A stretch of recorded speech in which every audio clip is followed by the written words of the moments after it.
Selamat datang di channel Fokus Finansial. Hari ini kita akan memasuki diskusi yang sangat penting tentang kredit digital. Apakah kredit digital ini membawa kemudahan bagi kita ataukah merupakan ancaman yang serius bagi keuangan kita? Mari kita telaah bersama dalam video ini. Apa itu pinjaman online atau kredit digital? Jadi, mari kita benamkan diri ke dalam pengertian yang lebih dalam tentang pinjaman online atau kredit digital. Ini adalah sebuah sistem pinjaman yang memungkinkan individu untuk mendapatkan dana secara langsung melalui platform digital seperti aplikasi seluler atau situs web tanpa harus melalui proses konvensial yang melibatkan pergi ke bank atau lembaga keuangan. Dalam istilah yang lebih sederhana, bayangkan ini sebagai cara baru untuk mendapatkan pinjaman yang sepenuhnya terintegrasi dengan dunia online yang kita jalani sehari-hari. Sistem dan cara kerja pinjaman online atau kredit digital. Mari kita bahas bagaimana sebenarnya mekanisme kerja dari pinjaman online ini. Pertama-tama, pengguna harus mengunduh aplikasi atau mengakses situs web penyedia layanan.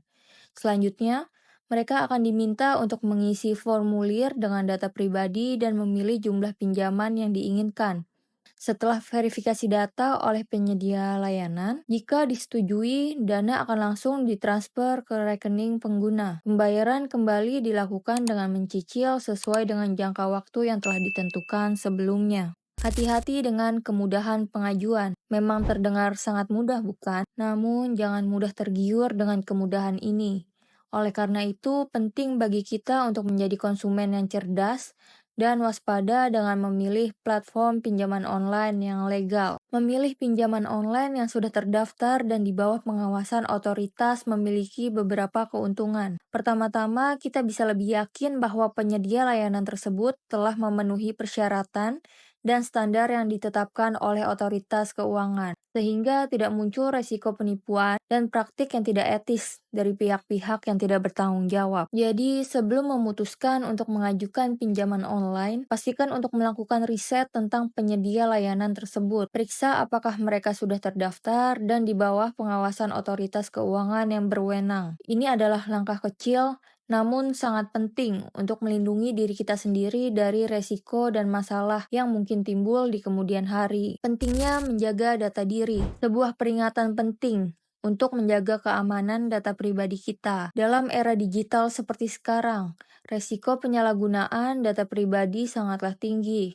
Oleh karena itu, jangan sekali-kali memberikan informasi sensitif seperti nomor KTP atau rekening bank kepada siapapun, bahkan kepada teman dekat sekalipun. Keamanan data pribadi harus diutamakan. Jika kita gagal membayar pinjaman online, konsekuensinya bisa sangat berat. Salah satunya adalah masuk ke dalam daftar hitam yang bisa membuat kita kesulitan mendapatkan pinjaman di masa depan. Selain itu, beban finansial dan tekanan psikologis juga dapat menghantui kita. Jika mengalami masalah keuangan, jangan ragu untuk mencari bantuan dari orang terdekat atau lembaga konseling keuangan. Selain itu, berikut adalah beberapa konsekuensi yang bisa diterima peminjam jika telat membayarkan tagihannya. Jika kita gagal membayar pinjaman online, konsekuensinya bisa sangat berat. Kita akan dikenakan denda tambahan yang akan bertambah setiap bulannya atau bahkan setiap harinya. Denda ini bisa membuat total hutang kita semakin membesar dan sulit untuk diselesaikan. Kedua, selain itu, pihak penagihan dari penyedia layanan pinjaman online juga akan mengambil langkah-langkah untuk menagih hutang. Mereka bisa saja menghubungi emergency kontak yang sudah kita cantumkan saat pengajuan, bahkan bisa berujung pada gangguan kepada orang-orang terdekat kita. Ini bisa menimbulkan kecemasan dan ketidaknyamanan bagi kita dan juga orang-orang di sekitar kita. Ketiga, lebih lanjut, ketika kita gagal membayar pinjaman online, reputasi kita sebagai peminjam juga akan tercemar. Hal ini bisa berdampak pada kemampuan kita untuk mendapatkan pinjaman di masa depan, baik itu dari lembaga keuangan formal maupun informal. Kita bisa terjebak dalam lingkaran setan hutang yang sulit untuk keluar. Keempat, jangan lupa juga bahwa gagal membayar pinjaman online bisa berdampak pada kesehatan finansial kita secara keseluruhan. Kita mungkin akan kesulitan untuk memenuhi kebutuhan sehari-hari atau merencanakan masa depan finansial yang lebih baik. Stres dan tekanan psikologis Akibat hutang yang menumpuk juga dapat mempengaruhi kesejahteraan mental dan emosional kita. Semua ini menunjukkan betapa pentingnya untuk bijak dalam mengelola pinjaman online. Sebelum mengambil pinjaman, pertimbangkan dengan matang kemampuan finansial kita untuk membayar kembali. Dan jika kita sudah terjebak dalam hutang, jangan ragu untuk mencari bantuan dari pihak-pihak yang tepat, seperti keluarga, teman, atau lembaga konseling keuangan. Dengan demikian, kita dapat menghindari berbagai konsekuensi negatif yang mungkin timbul akibat gagal membayar pinjaman online.